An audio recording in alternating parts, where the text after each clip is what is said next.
Bismillahirrahmanirrahim. Assalamualaikum warahmatullahi wabarakatuh.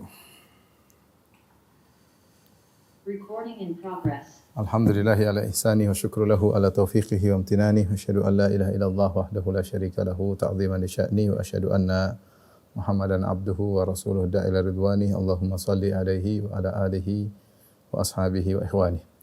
Pada para dokter, para pemirsa, Mas Dimas yang dirahmati oleh Allah Subhanahu wa taala. Kita melanjutkan bahasan kita dari kitab Ad-Da'awat dalam Sahih Al-Bukhari, dan insyaallah pada malam hari ini kita akan bahas tentang makna salawat kepada Nabi sallallahu alaihi wasallam atau hal-hal yang terkait dengan salawat. Namun sebelumnya ada satu bab yang ingin kita sampaikan, yaitu bab ad-du'a lis-sibyan bil barakah wa mashi ru'usihim, yaitu bab mendoakan anak-anak dengan keberkahan dan mengusap kepala-kepala mereka.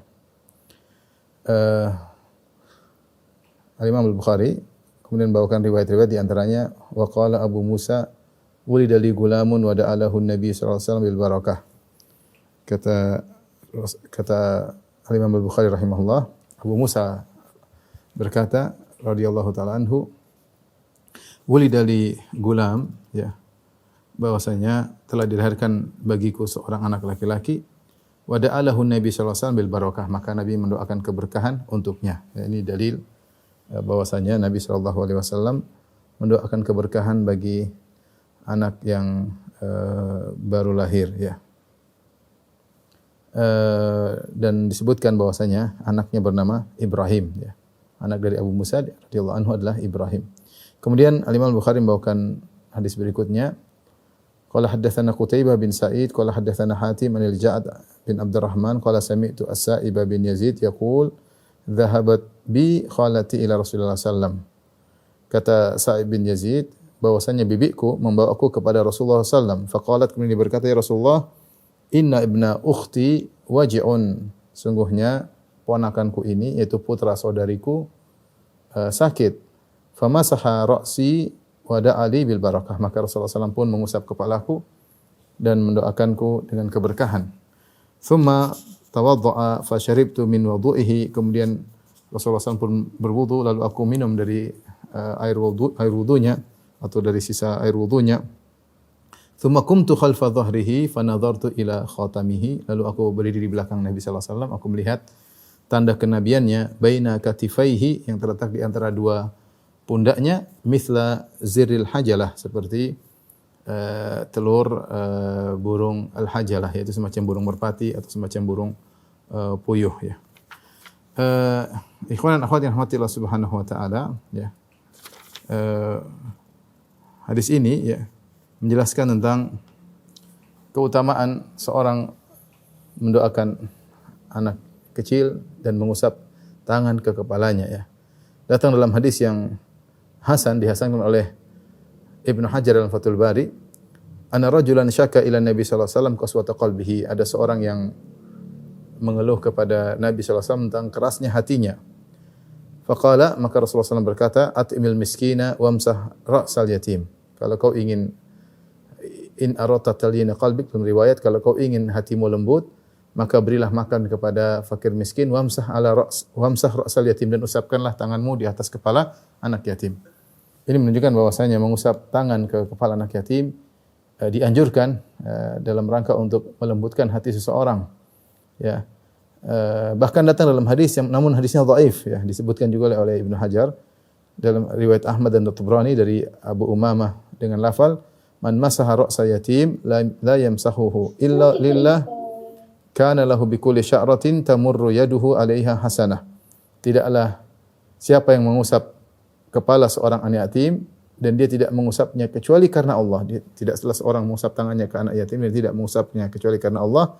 Tidaklah satu helai pun yang dilewati oleh tangannya kecuali ada kebaikan, kecuali ada dapat pahala. Satu helai rambut yang dilewati oleh tangannya dapat pahala. Namun hadisnya hadis yang dhaif. Hadis yang sahih tadi, kalau kau ingin melembutkan hatimu, maka usapkanlah tanganmu ke kepala anak yatim. Dan yang dipraktikkan oleh Nabi sallallahu alaihi wasallam tidak terbatas pada anak yatim. Anak-anak Rasulullah sallallahu alaihi wasallam usapkan tangannya kepada anak-anak di sunnah Nabi sallallahu alaihi wasallam, menyenangkan hati mereka.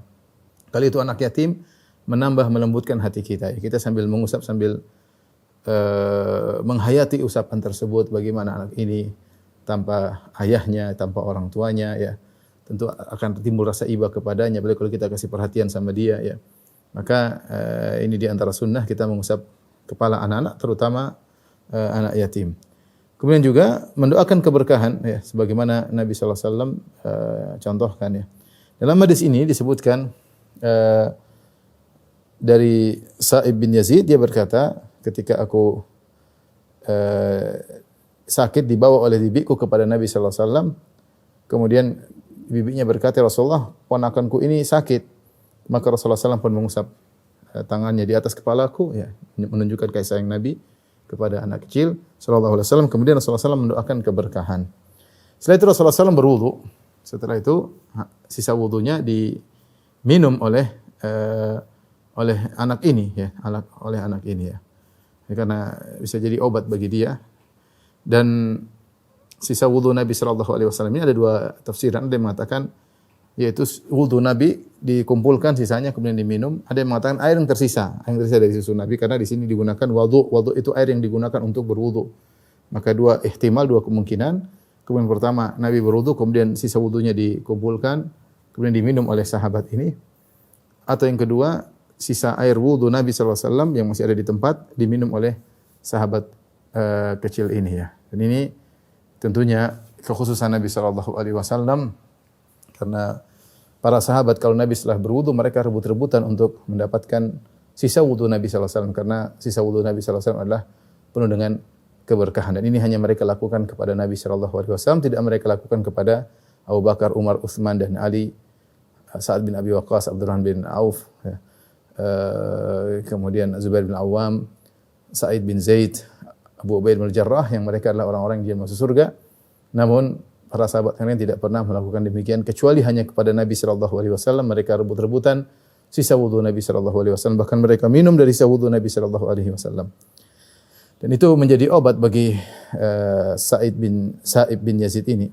Kemudian Sa'ib bin Yazid berkata, aku pun berdiri di belakang Nabi sallallahu alaihi wasallam, aku melihat ada tanda kenabian, cap kenabian. Dan ini sebagaimana pernah kita dengar dalam hadis yang sahih, bagaimana Salman Al-Farisi ketika mencari Nabi terakhir, dia sampai belajar kepada beberapa pendeta, dan pendeta tersebut mengabarkan bahwasanya Nabi terakhir akan turun atau akan muncul di daerah yang penuh dengan korma.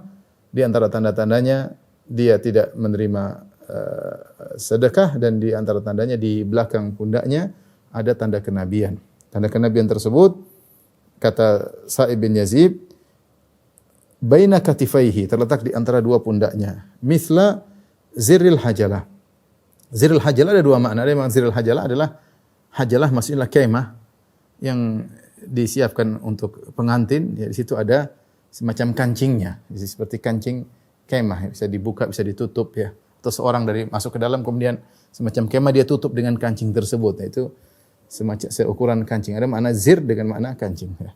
Ada yang mengatakan zir al-hajalah maksudnya seperti bel al-hajalah, seperti telur burung merpati, telur burung puyuh. Kita tahu yaitu seperti seukuran telur burung, kemudian ada rambutnya di situ, itulah ada rambut yang keluar, tanda kenabian yang Allah berikan kepada Nabi sallallahu alaihi wasallam agar dikenal oleh orang-orang ahlul kitab, karena telah datang dalam kitab suci mereka atau dalam berita mereka bahwasanya Nabi tersebut memiliki ciri-ciri, di antaranya memiliki tanda kenabian di antara dua pundaknya, dan semacam telur daging yang tumbuh, kemudian ada rambut-rambut di situ ya. Intinya Nabi sallallahu alaihi wasallam mengusap kepala anak ini dan mendoakannya. Kemudian yang kedua, hadis berikutnya masih terkait dengan mengusap kepala anak-anak ya. Al-Imam Bukhari berkata, qala hadatsana Abdullah bin Yusuf, qala hadatsana Ibnu Wahb, qala hadatsana Sa'id bin Abi Ayyub an Abi Uqail annahu kana yakhruju bihi jadduhu Abdullah bin Hisham min as-suq ila as-suq. Dari Abi Uqail, dia berkata kakeknya yaitu Abdullah bin Hisham mengajaknya minasuk ila suk, yaitu masuk dari pintu pasar keluar pintu pasar, yaitu mengajak dia ke pasar. Ada yang mengartikan dari pasar yang satu ke pasar berikutnya, ada yang mengatakan dari masuk pintu pasar sampai kepada keluar pintu pasar ya. Fa yashtari ta'ama, dan dia membeli makan, itu dia jual beli, dia beli misalnya barang bahan makanan pokok al-ghidhaiyah, kemudian dia jual. Ini makanan dia jual, dia dapat untung. Fayalqahu Ibnu Zubair wa Ibnu Umar. Maka Abdullah bin Hisham ini ditemui oleh dua sahabat, yaitu Abdullah bin Zubair radhiyallahu anhu dan Ibnu Umar radhiyallahu anhuma. Abdullah bin Zubair radhiyallahu anhuma dan Ibnu Umar radhiyallahu anhuma. Abdullah bin Zubair anaknya Zubair bin Awam, Ibnu Umar anaknya Umar bin Khattab. Fayakulan, dan kedua sahabat ini berkata, asyrikna, sertakanlah kami dalam jual beli tersebut. Itu kami ingin ikut investasi dalam jual beli makanan. Kemudian kau beli, kau jual, kau beli, kau jual, ya. Kenapa kata mereka? Fa inna Nabi sallallahu alaihi wasallam qad da'alaka bil barakah fayusyrikuhu. Dalam riwayat fayusyrikuhum. Maka Nabi sallallahu alaihi wasallam telah, kenapa? Karena Rasulullah SAW pernah mendoakanmu untuk mendapat keberkahan. Jadi dia waktu masih kecil, Abdullah bin Hisham ini pernah dibawa oleh ibunya kepada Nabi sallallahu alaihi wasallam. Kemudian Nabi sallallahu alaihi wasallam mendoakannya dengan keberkahan. Hal ini diketahui oleh Ibnu Zubair dan Ibnu Umar, bahwasanya Rasulullah SAW mendoakan keberkahan. Artinya orang yang akan dimudahkan rezekinya oleh Allah Subhanahu wa taala karena didoakan oleh Nabi sallallahu alaihi wasallam. Maka ketika dia jual beli, dia beli jual, maka mereka berdoa ingin dapat keberkahan juga, investasi. Maka mereka berkata, sungguhnya Nabi pernah mendoakan engkau, maka asyrikna, biarkanlah kami ikut serta dalam perdaganganmu. Fayusyrikuhum, dalam riwayat fayusyrikuhu, maka dia pun mengizinkan mereka atau mengizinkan salah satu di antara mereka untuk ikut serta dalam jual beli tersebut. Kemudian Ibnu Ukail berkata, farubbama asaba ar-rahilata kama hiya fayab'atsu biha ila al-manzil. Terkadang dia jual beli, dia untung dengan hamlah, yaitu hamlu ba'ir, yaitu sekali makanan banyak yang satu suketan onta. Terkadang dia kalau jual beli dapat untung banyak sampai suketan onta, kemudian dikirim ke rumahnya. Artinya ini dia mendapat keberkahan dari Nabi sallallahu alaihi wasallam sehingga dijual beli dapat keuntungan yang banyak. Ini dalil bahwasanya seorang boleh mencari rezeki Allah dalam rangka niat untuk mencari keberkahan dari Allah Subhanahu wa taala, jika diniatkan untuk akhirat. Diniatkan untuk akhirat, bukan sekedar untuk mengumpulkan dunia tanpa niat akhirat. Tapi kalau dia mencari harta untuk niat akhirat, maka itu dia mencari keberkahan dari Allah Subhanahu wa taala, ya, mencari keberkahan dari Allah Subhanahu wa taala. Sebagaimana kisah Nabi Ayub dalam hadis, ketika Nabi Ayub alaihissalam sembuh dari penyakitnya, maka Allah turunkan awan yang menuangkan emas dalam bentuk belalang, ya, kemudian emas, kemudian perak, kemudian Nabi Ayub mengumpulkan. Maka dalam riwayat Allah mengatakan, apakah tidak cukup wahai Ayub? Kata Ayub, aku tidak pernah merasa puas dari keberkahan darimu. Aku tidak pernah merasa puas dari keberkahan darimu. Itu Ayub alaihissalam menganggap rezeki dari Allah adalah keberkahan. Sehingga tidak bisa kita melarang seorang untuk tidak mencari harta. Silakan, tapi niatkan harta tersebut dicari untuk niat akhirat, orientasi akhirat. Entah untuk kita haji, untuk umrah, untuk menafkahi anak istri, untuk berbakti kepada orang tua, untuk memberi makan kepada fakir miskin, untuk membantu tetangga, untuk membantu kawan, untuk dakwah, untuk macam-macam. Ini keberkahan dari Allah. Sebagaimana Ibnu Umar dan Ibnu Zubair, mereka ingin ikut dapat untung karena mereka tahu Rasulullah SAW telah mendoakan orang ini dengan keberkahan. Kemudian hadis berikutnya, qala haddatsana jadi hadis ini dalam riwayat tambahan, kana Abdullah bin Hisham kana Abdullah bin Hisham dhahabat bihi ummuhu ila Nabi sallallahu alaihi wasallam famasa ra'sahu wa da'alahu bil barakah. Jadi ibunya waktu dia masih kecil, Abdullah bin Hisham ini, ibunya membawa dia kepada Nabi. Kemudian Rasulullah SAW mengusap kepalanya dan mendoakannya. Ini yang dijadikan dalil oleh Imam Al-Bukhari dalam bab ini, yaitu Nabi mengusap tangannya dan mendoakan dia. Ya. Kemudian hadis berikutnya, qala haddatsana Abdul Aziz bin Abdullah, qala haddatsana Ibrahim bin Sa'ad an Salih bin Kaisan an Ibn Shihab, qala akhbarani Mahmud ibn Rabi' wa huwa alladhi majja Rasulullah SAW fi wajhihi wa huwa gulamun min bi'rihim. Bahwasanya dari Ibnu Shihab Az-Zuhri, dia berkata, telah mengabarkan kepadaku Mahmud bin Rabi'. Mahmud bin Rabi' ini sahabat junior, dia masih kecil. Ketika dia masih kecil, Rasulullah SAW pernah majja Rasulullah SAW fi wajhihi wa huwa gulam min bi'rihim. Rasulullah mengambil air dari sumur mereka. Kemudian Rasulullah SAW masuk dalam, kemudian Rasulullah SAW semburin ke wajahnya. Ya, tentu karena ini keberkahan dari Nabi sallallahu alaihi wasallam. Tentunya ini spesifik untuk Nabi sallallahu alaihi wasallam. Kalau kita enggak begitu, karena kita kita jangan nyemburin muka anak orang. Tapi kalau Nabi SAW tidak jadi masalah. Karena Nabi SAW air liurnya berkah. Sehingga Muhammad bin Rabi tidak lupa bahwasanya ketika dia masih kecil, Rasulullah SAW pernah menyemburkan air di wajahnya. Oleh karenanya, Syekh Muhammad Shalih Al-Utsaimin rahimahullah ketika menyebutkan hadis ini, beliau menyebutkan bahwasanya anak kecil terkadang ingat apa yang dilakukan kepadanya ketika masih kecil. Bahkan anak umur 5 tahun, 6 tahun, 7 tahun. Ada masa-masa yang mereka tidak lupa. Ya, maka kita berusaha melakukan perbuatan-perbuatan yang baik kepada mereka sehingga mereka tidak lupa kebaikan tersebut ya. Dalam rangka untuk mendidik mereka ya. Ini sekedar cerita. Jadi ada seorang hafiz Quran ya. Hafiz Quran Masya Allah, bahkan dia juga juara lomba Quran. Dulu pernah sama saya masih kecil ya, cuma saya pernah jewer telinganya. Karena saya tegur dia ada kesalahan yang dia lakukan ya. Waktu dia masih kecil, subhanallah. Ketika dia sudah besar, kemudian sudah kuliah, saya bahkan S2. Kawan-kawan ada yang bertanya sama dia, Ustadz Fulan, kenal Ustadz Firana enggak? Oh kenal saya, dulu Ustadz dulu yang pernah jewer saya waktu saya masih kecil. Rupanya dia masih ingat. Mudah-mudahan jeweran itu membuat dia semakin semangat ketika masih kecil. Tapi subhanallah, anak-anak terkadang ada kondisi-kondisi yang terjadi pada mereka ingat meskipun mereka masih kecil. Seperti Mahmud bin Rabi, ketika masih kecil dia pernah disembur oleh Nabi sallallahu alaihi wasallam wajahnya dengan air dari mulut Nabi sallallahu alaihi wasallam ya. Demikian juga kita punya masa-masa yang kita ingat ketika masih kecil, tidak semuanya tapi sebagian kejadian-kejadian kita ingat. Hadis berikutnya, qala haddatsana Abdan qala akhbarana Abdullah qala akhbarana Hisham bin Urwah an abihi an Aisyah radhiyallahu anha qalat. Dari Aisyah radhiyallahu anha beliau berkata, "Kana Nabi sallallahu alaihi wasallam yu'ta bis-sibyan fa yad'u lahum." Adalah para sahabat membawa anak-anak mereka kepada Nabi sallallahu alaihi wasallam dan Nabi mendoakan mereka. Fa utiya bi sabiyyin fabala ala thawbihi.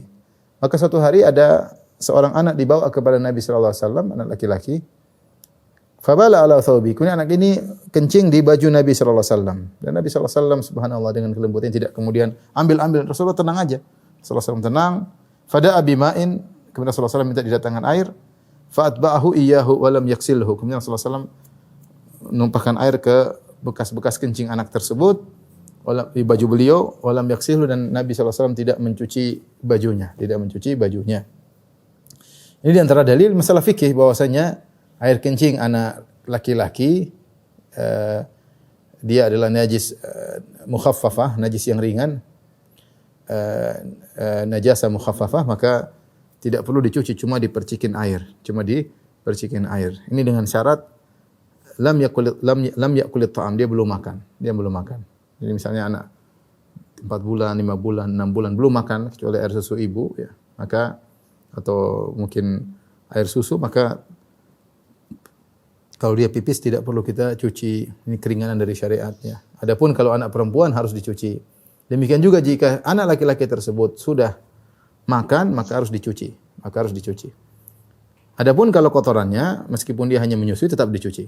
Karena dia najis yang biasa. Jadi yang cuma najis mukhaffafah cuma air kencing anak laki-laki yang hanya nyusui doang atau hanya minum susu doang. Belum makan seperti makan yang lain. Adapun anak kecil perempuan, kencingnya harus dicuci. Ya. Anak laki-laki kalau sudah makan juga kencingnya harus dicuci. Adapun kotorannya mau nyusu atau tidak tetap harus dicuci. Dan ini Rasulullah SAW dengan kelembutannya tetap tenang, kemudian membersihkan bajunya tersebut dengan dipercikan air bekas-bekas kencing anak tersebut. Demikian juga misalnya kalau anak bayi masih kecil kemudian kencing di spray, kita percik-percik aja. Ya. Karena dia bukan najis yang berat. Ya.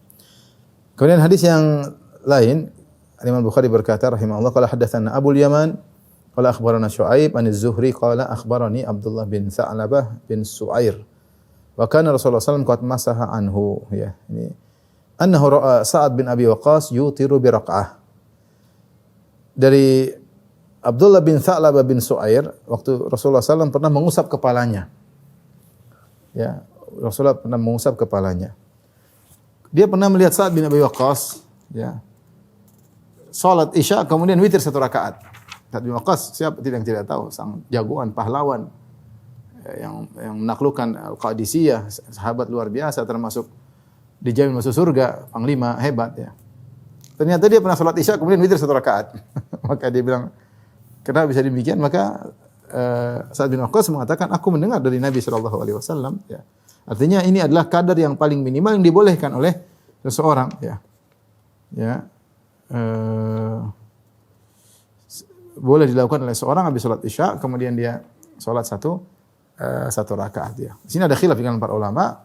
Sebagian ulama mengatakan 1 rakaat boleh salat witir, sebagian ulama mengatakan minimal 3 rakaat. Tapi yang benar satu rakaat juga boleh. Sebagian dilakukan oleh Sa'ad bin Abi Waqqas radhiyallahu ta'ala anhu, dan meskipun 1 rakaat tapi continue maka itu lebih baik daripada tidak sama sekali, atau banyak tapi hanya sesekali. Baik, kita lanjutkan hadis berikutnya tentang salat ala Nabi. Bab as-salat ala Nabi, yaitu bab tentang salawat kepada Nabi sallallahu alaihi wasallam. Salat itu mufradnya, salawat jamaknya, ya, pluralnya, mufradnya atau singularnya salat. Mufrad pluralnya as-salawat. Salat ala Nabi sallallahu alaihi wasallam. Baik. Sebelum kita membahas tentang salat ya. Apa hukum bersolawat kepada Nabi sallallahu alaihi wasallam? Ibnu Hajar rahimahullah dalam Fathul Bari menyebutkan ada sekitar 10 pendapat. Karena Allah perintahkan untuk bersalawat. Allah mengatakan innallaha malaikatahu yusholluna 'alan nabi ya ayyuhalladzina amanu shallu 'alaihi wa sallimu taslima. Sungguhnya Allah dan malaikat bersalawat kepada Nabi dalam surat Al-Ahzab ayat 56. Ya ayyuhalladzina amanu shallu 'alaihi wa sallimu taslima. Wahai orang yang beriman, bersolawatlah kepada Nabi sallallahu alaihi wasallam dan bersalamlah kepada Nabi sallallahu alaihi wasallam. Dari situ para ulama khilaf tentang hukum bersolawat kepada Nabi sallallahu alaihi wasallam. Ada sekitar 10 pendapat, saya ringkaskan di sini. Disebutkan oleh Ibnu Hajar dalam Fathul Bari. Yang pertama, salawat tersebut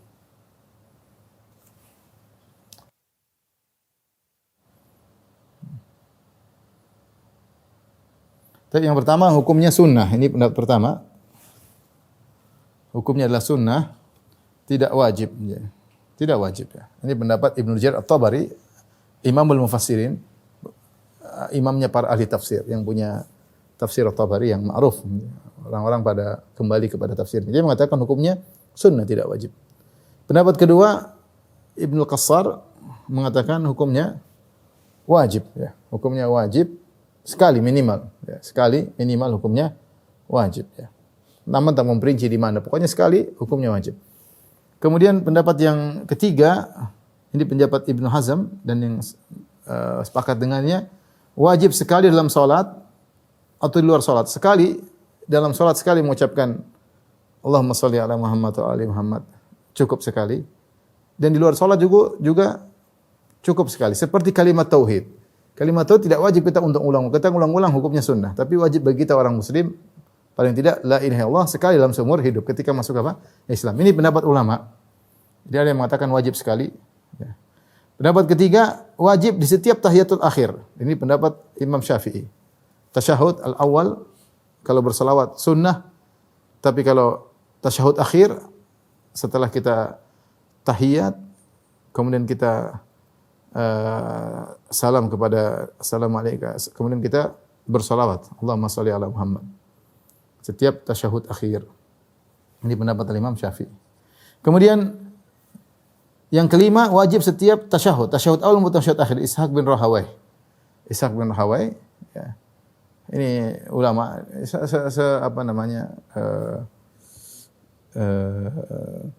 sezaman dengan Imam Ahmad ya, dengan Imam Bukhari ya. Ishaq bin Rahawai ya, dia mengatakan wajib setiap tasyahud awal dan akhir baca salawat. Kemudian yang keenam, wajib dalam salat tanpa menentukan tempatnya. Pokoknya dalam salat wajib. Tidak harus awal dan akhir, pokoknya wajib dalam salat. Ini Abu Ja'far Al-Baqir ya. Kemudian yang ketujuh, wajib berbanyak tanpa jumlah tertentu. Abu Bakar bin Bukair dia mengatakan wajib. Salawat hukumnya wajib banyak-banyak. Wajib kita bersering salawat, tapi berapa jumlahnya tidak ditentukan. Yang penting banyak bersalawat.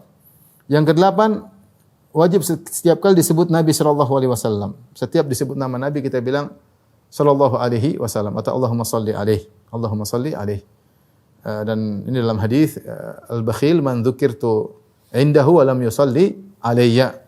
Nabi sallallahu alaihi wasallam namanya orang pelit adalah orang yang disebut namaku di sisinya dan dia tidak bersolawat kepadaku sallallahu alaihi wasallam. Ini pendapat At-Tahawi dari mazhab Hanafi, Al-Halimi dari mazhab Syafi'i, dan Ibnu Al-Arabi dari mazhab Maliki berkata, "Hadza huwal ahwat." Ini lebih hati-hati. Lebih hati-hati kalau setiap kita menyebut nama Nabi Muhammad sallallahu alaihi wasallam kita bersalawat kepada Rasulullah sallallahu alaihi wasallam. Kemudian pendapat yang berikutnya, ini pendapat Zamakhsyari dari kalangan Mu'tazilah, wajib dalam satu majelis kita mengucapkan salawat kepada Nabi meskipun sekali. Mungkin dalam satu majelis kita bilang Nabi berulang-ulang Muhammad, Muhammad, Muhammad, tapi sekali dalam majelis tersebut kita mengucapkan sallallahu alaihi wasallam. Ya. Kemudian pendapat yang lain, Zamakhsyari juga menyebutkan ada ini bukan pendapat Zamakhsyari, tapi Zamakhsyari menyebut hikayat, ada yang berpendapat demikian. Demikian juga pendapat yang ke-10, wajib bersalawat ketika setiap berdoa. Setiap berdoa ini juga pendapat dihikayatkan oleh Az-Zamakhsyari. Ini pendapat tentang kewajiban bersalawat. Ada yang mengatakan sunnah, ada yang mengatakan wajib sekali seumur hidup, ada yang mengatakan wajib untuk diperbanyak, ada yang mengatakan wajib setelah setiap disebut nama Nabi, ada yang mengatakan wajib dalam satu majelis sekali disebut sallallahu alaihi wasallam. Kalau diulang-ulang Nabi tidak wajib untuk mengucapkannya. Artinya mereka semua sepakat disunnahkan untuk perbanyak salawat. Ini tidak ada yang khilaf dalam masalah ini. Kapan saja kita boleh bersalawat, kapan saja. Tapi untuk mengatakan wajib, mereka tidak sembarang mengatakan wajib. Karena wajib itu artinya kalau tidak dikerjakan dosa. Sehingga para ulama dahulu mereka berhati-hati untuk mengatakan wajib. Ya, tapi kalau sunnah mereka ya sunnah.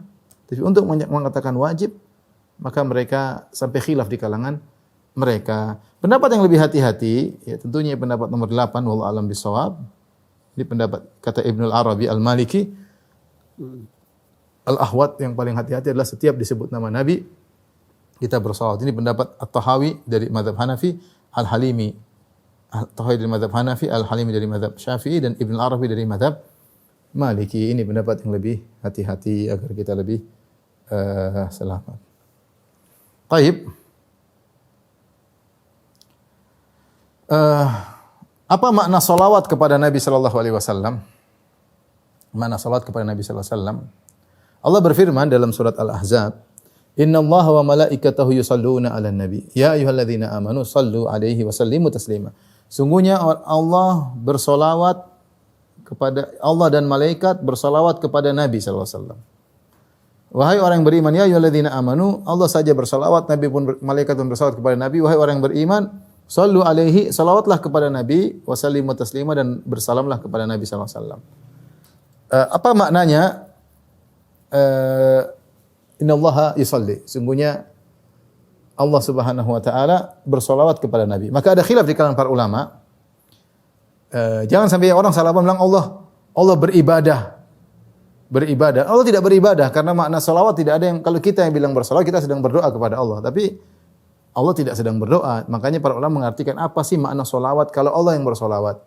Ya, maknanya adalah ada khilaf, ada yang mengatakan pendapat Abul Aliyah seorang tabi'in, dia mengatakan pujian Allah kepada Nabi di hadapan para malaikat.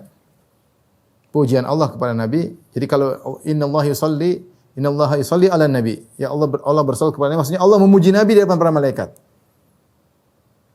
Karena Nabi adalah sosok yang sangat agung sampai dipuji di hadapan para malaikat. Bukan cuma dipuji di dunia, bahkan di alam langit pun Allah memuji Nabi di hadapan para malaikat. Ini makna Allah bersalawat kepada Nabi sallallahu alaihi wasallam. Kemudian pendapat yang kedua, Muqatil bin Hayyan, maksudnya Allah bersalawat kepada Nabi itu Allah mengampuni, maghfirah lin Nabi. Allah bersalawat kepada Nabi maksudnya innallaha malaikatahu yusholluna 'alan nabi. Allah yusalli 'alan nabi maksudnya yaitu Allah ampuni Nabi sallallahu alaihi wasallam, maghfirah. Pendapat yang lain dari Mubarrid, dia mengatakan Allah maksudnya rahmat Allah, yaitu Allah rahmatilah Nabi. Jadi kalau kita mengikuti pendapat ini berdasarkan khilaf ini, kalau seandainya seorang berkata Allahumma shalli 'alan nabi, apa maksudnya Allahumma shalli 'alan nabi? Ada yang mengartikan ya Allah pujilah Nabi di hadapan para malaikat.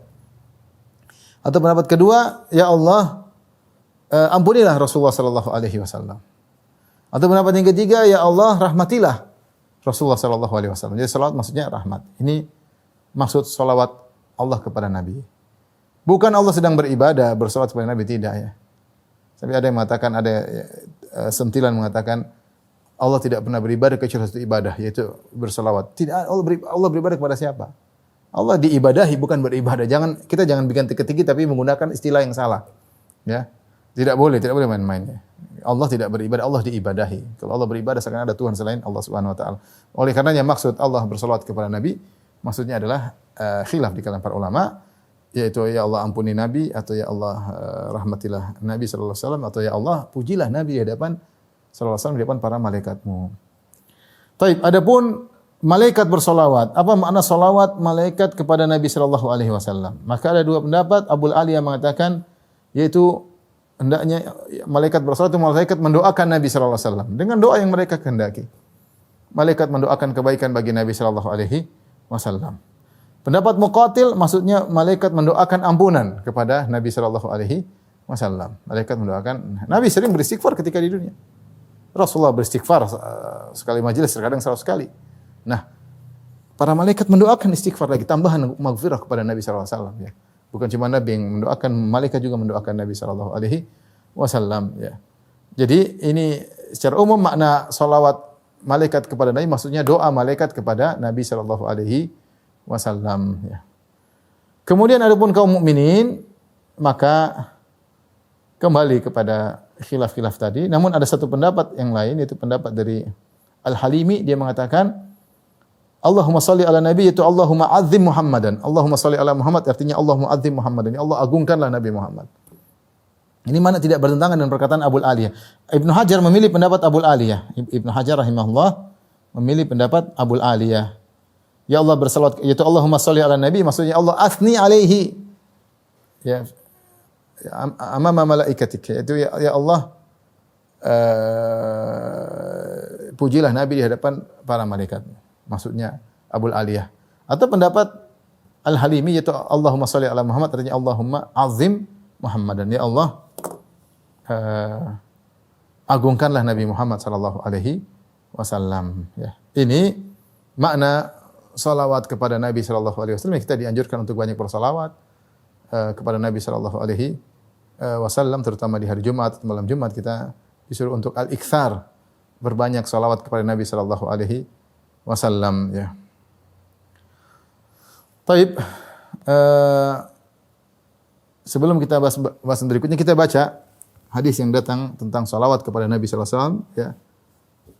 Hadis yang pertama, Al-Imam Al-Bukhari berkata qala haddatsana Adam qala haddatsana Syu'bah qala haddatsana Al-Hakam qala sami'tu Abdurrahman bin Abi Laila qala, kata Al-Hakam aku mendengar Abdurrahman bin Abi Laila berkata laqiyani Ka'ab bin Ujrah. Ka'ab bin Ujrah bertemu denganku. Ka'ab bin Ujrah radhiyallahu anhu sahabat. Faqala, Ka'ab bin Ujrah berkata, "Ala uhdi laka hadiyah? Maukah aku berikan kepada engkau sebuah hadiah?" Hadiah tersebut apa? Ternyata bukan hadiah materi tapi hadiah ilmu tentang salawat. Inna Nabi sallallahu alaihi wasallam, beliau berkata, Ka'ab bin Ujrah radhiyallahu anhu, "Inna Nabi sallallahu alaihi wasallam kharaja alaina." Suatu hari Rasulullah sallallahu alaihi wasallam keluar menemui kami. Faqulna, kemudian kami berkata, "Ya Rasulullah, qad alimna kaifa nusallimu alaik." Ya Rasulullah, kami telah tahu bagaimana mengucapkan salam kepadamu. Itu dalam salat. Allahumma assalamu alayka ayuhan nabi wa rahmatullahi wa barakatuh. Assalamu alayna wa ala ibadillahi shalihin. Dalam salat assalamu alayka ayuhan nabi atau assalamu ala nabi wa rahmatullahi wa barakatuh. Fa kaifa nusalli alaik? Lantas bagaimana kami cara bersalawat kepadamu? Bagaimana cara kami bersalawat kepadamu? Qala qulu, maka Nabi berkata, qulu, ucapkanlah. Allahumma salli ala Muhammad wa ala ali Muhammad. Ya Allah bersalawatlah kepada Muhammad dan kepada keluarga Muhammad. Kama sallaita ala Ibrahim, dan bersalawatlah sebagaimana engkau bersalawat kepada keluarga Ibrahim. Innaka Hamidum Majid. Sungguhnya engkau adalah yang terpuji dan yang agung. Allahumma barik ala Muhammad wa ala ali Muhammad. Ya Allah berkahilah Muhammad dan keluarga Muhammad. Kama barakta ala ali Ibrahim. Sebagaimana engkau berkahi keluarga Ibrahim. Innaka Hamidum Majid. Sungguhnya engkau maha terpuji dan maha agung. Ya.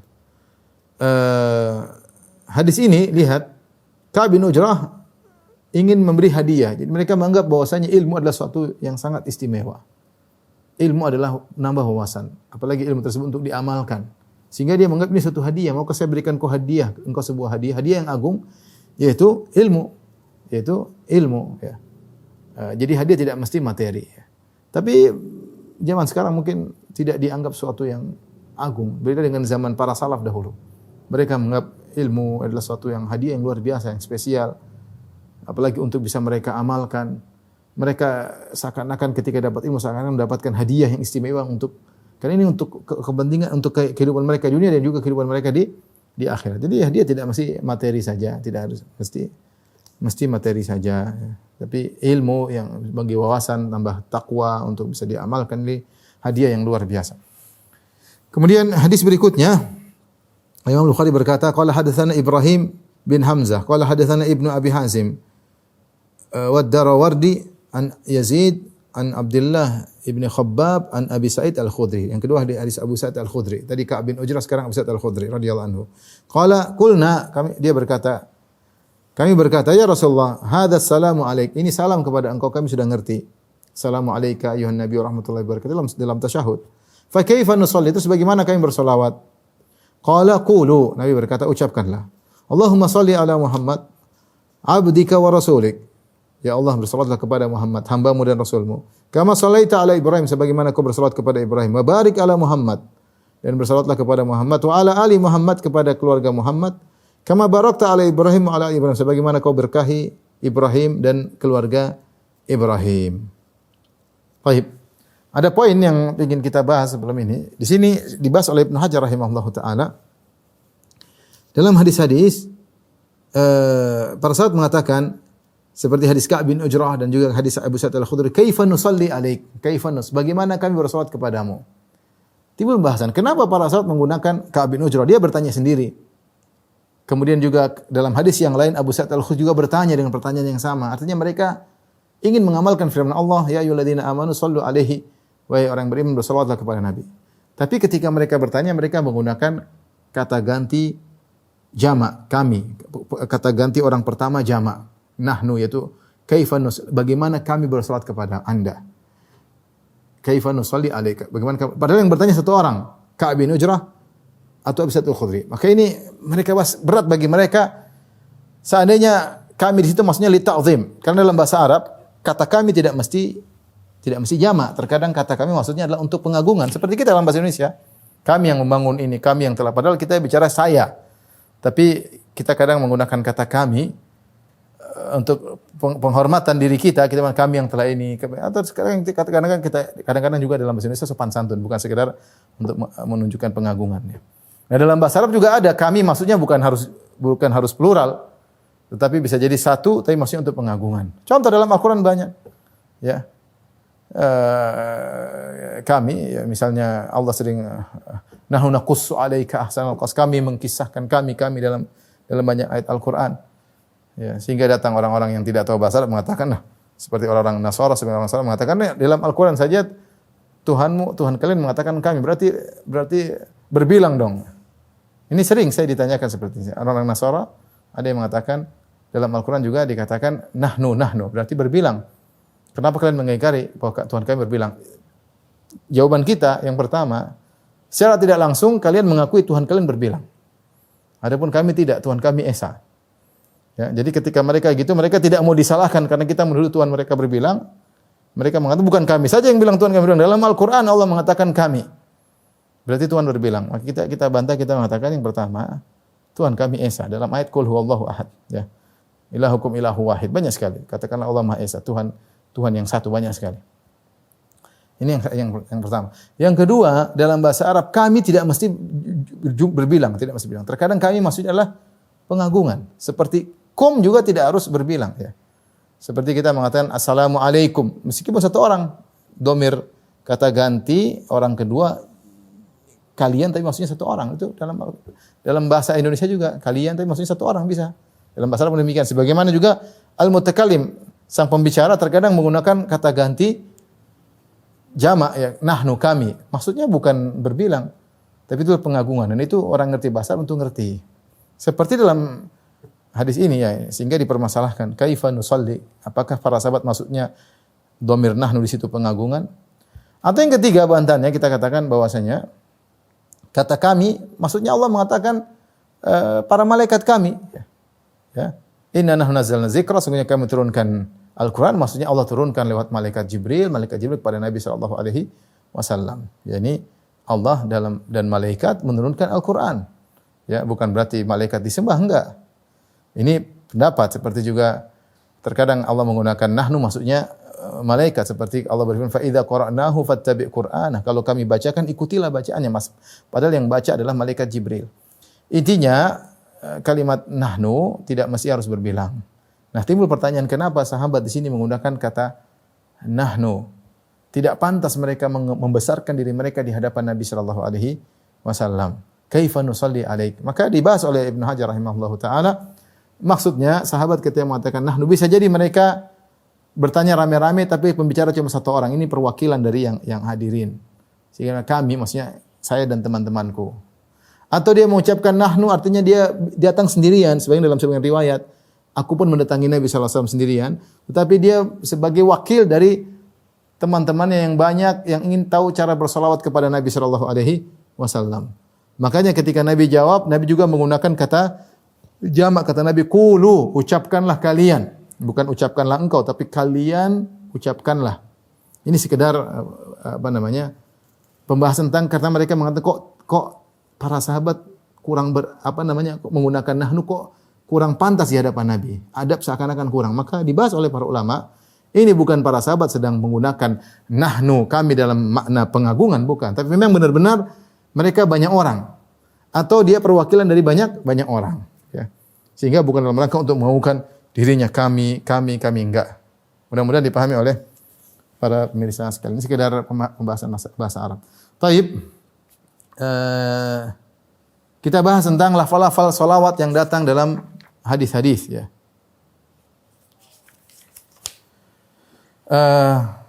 Datang dalam hadis-hadis ada beberapa lafal, berbagai macam lafal, ya. Seperti dalam sebagian riwayat, ini riwayat pertama. Ada riwayat Allahumma shalli ala Muhammad an-nabiyil ummi. Ada tambahan seperti itu. Kalau di sini kan dalam hadis yang kita baca dalam Sahih Bukhari, Allahumma shalli ala Muhammad wa ala ali Muhammad. Tetapi dalam sebagian riwayat Allahumma shalli ala Muhammad an-nabiyil ummi. Ya Allah, selawatlah kepada Muhammad, nabi yang tidak bisa baca dan tidak bisa tulis. Ini tidak baca, tidak bisa tulis itu kalau bagi orang lain cercaan, tapi bagi nabi adalah kemuliaan. Kenapa? Karena untuk menunjukkan mukjizat Al-Qur'an. Nabi tidak baca, tidak bisa tulis, tapi Al-Qur'an turun kepadanya untuk agar orang tahu Al-Qur'an bukan karangan Muhammad sallallahu alaihi wasallam. Ya, jadi tetap sifat al-ummi melekat pada Nabi. Dan yang benar sampai Nabi meninggal, Nabi tidak bisa baca dan tidak bisa tulis. Karena kapan bisa Nabi bisa baca, bisa tulis?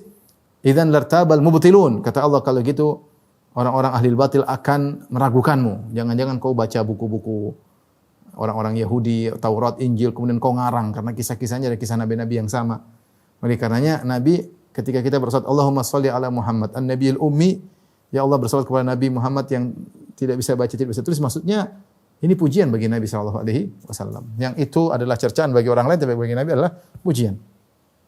Makanya Nabi sallallahu alaihi wasallam menyuruh orang-orang untuk belajar, ya. Dan Allah sendiri mengatakan Iqra, surat pertama Iqra, bacalah. Ya, Nabi mengatakan ana biqari, kata Nabi aku tidak bisa baca. Untuk selain Nabi suruh baca, ya, suruh baca. Bahkan ketika banyak tawanan di dalam perang Badar, maka untuk bisa dibebaskan mereka disuruh ngajar anak-anak kaum Ansar belajar baca dan tulis. Jadi artinya memang Islam menganjurkan untuk baca, kecuali Nabi sallallahu alaihi wasallam, maka beliau tidak bisa baca, tidak bisa tulis karena untuk menunjukkan keajaiban atau mukjizatnya Al-Qur'an.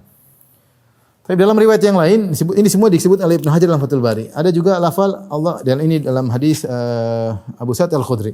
Allahumma shalli ala Muhammad abdika wa rasulik. Ini juga pujian. Ya Allah, bersalat kepada Muhammad, hambamu dan rasulmu. Rasulullah dipuji sebagai hamba, Rasulullah dipuji sebagai rasul. Dia dipuji sebagai hamba karena dia rajin, sangat kuat beribadah dan tidak pantas disembah. Dan dia adalah seorang rasul yang perkataan tidak mungkin salah. Ya. Kemudian dalam sebagian riwayat ada tambahan Allahumma shalli ala Muhammad wa azwajihi wa dzurriyyatihi. Ya Allah, berselawat kepada Muhammad, berselawatlah kepada Muhammad, istri-istrinya dan kepada keturunannya. Ada tambahan. Demikian juga dalam sebagian riwayat Allahumma shalli ala Muhammad an-nabi wa azwajihi, kepada istri-istrinya, ummahatil mukminin, yaitu para ummahatul mukminin, wa dzurriyyatihi, kepada keturunannya, wa ahli baitihi, ada tambahan wa ahli baitihi. Ini semua datang dalam hadis-hadis. Kemudian datang riwayat juga Allahumma shalli ala Muhammad tanpa Ali Muhammad, seperti dalam hadis yang kita bawakan dalam Sahih Bukhari. Allahumma salli ala Muhammad. Tidak ada wa ala ali Muhammad. Ada riwayat wa ala ali Muhammad, ada riwayat Allahumma shalli ala Muhammad, ta tanpa ali Muhammad. Kemudian dalam riwayat fil alamina innaka Hamidum Majid, ada innaka Hamidum Majid, dalam sebagian riwayat ada tambahan fil alamina, itu di al alamin manusia dan jin, innaka Hamidum Majid, sungguhnya engkau maha terpuji lagi maha agung. Nah, ini salawat ini bagaimana cara kita, ini ada tambahan-tambahan jadi dalam berbagai riwayat. Maka ada dua madhab menghadapi berbagai macam riwayat salawat yang datang dari Nabi sallallahu alaihi wasallam. Madhab pertama adalah boleh digabungkan. Ini madhabnya Imam Nawawi rahimahullah.